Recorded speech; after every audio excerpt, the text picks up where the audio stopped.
मित्रों, भगवान श्री कृष्ण कहते हैं, जो व्यक्ति अपने पास जो कुछ भी है उसमें संतोष पाता है और अपनी पूरी मेहनत से जीवन जीता है, वही वास्तव में सुखी होता है। कई बार हम सोचते हैं कि किसी को बिना मेहनत के सब कुछ मिल गया, लेकिन यह हमारी अधूरी समझ होती है। हर किसी के जीवन की चुनौतियां अलग होती हैं और जो आज सफल दिख रहा है उसने भी कहीं ना कहीं त्याग और संघर्ष किए होंगे। इसलिए यह मान लेना कि किसी को आसानी से सब कुछ मिल गया और हमें बहुत मेहनत करनी पड़ रही है, यह हमारी सोच की भूल हो सकती है।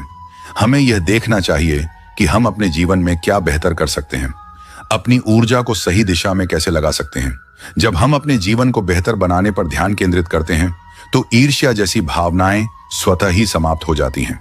श्री कृष्ण का संदेश स्पष्ट है, अपने जीवन को पूर्णता से जीने का एकमात्र तरीका है कि हम अपनी क्षमताओं को पहचानें और नकारात्मक भावनाओं को त्याग दें। दूसरों की सफलता देखकर निराश होने के बजाय हमें अपनी क्षमता को विकसित करने पर ध्यान देना चाहिए।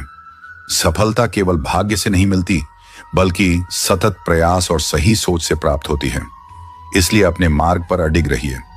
एक दिन एक दूसरे को सिर्फ यही बोलकर बुला देंगे कि वह मुझे याद नहीं करता तो मैं उसे याद क्यों करूं।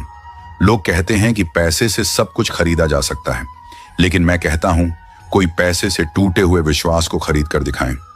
अजीब बात है कि दूसरों की सहायता करने का वक्त किसी के पास नहीं है, लेकिन दूसरों के काम में बाधा डालने का वक्त सबके पास है। लोग आईना देखना छोड़ देंगे अगर आईने में चित्र की जगह चरित्र दिखाई दे। समय और अपने जब दोनों एक साथ चोट पहुंचाते हैं तो वह व्यक्ति बाहर से नहीं, अंदर से भी टूट जाता है। किसी व्यक्ति के लिए औरत भी अजीब चीज है। मिल जाए तो नजर नहीं आती, अगर नहीं मिले तो उसके अलावा कुछ और नजर नहीं आता। किसी को रुलाकर आज तक कोई हंस नहीं पाया है। यही विधि का विधान है।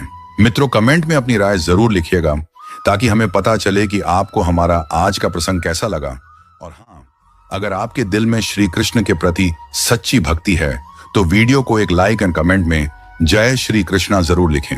और यदि आप सेवा भाव से हमारे इस आध्यात्मिक कार्य में योगदान देना चाहते हैं तो इस इमेज में दिए गए QR को स्कैन करके अपनी सामर्थ्य के अनुसार दान अवश्य करें। आपका छोटा सा सहयोग भी कृष्ण भक्ति के प्रसार में बड़ा योगदान देता है। धन्यवाद।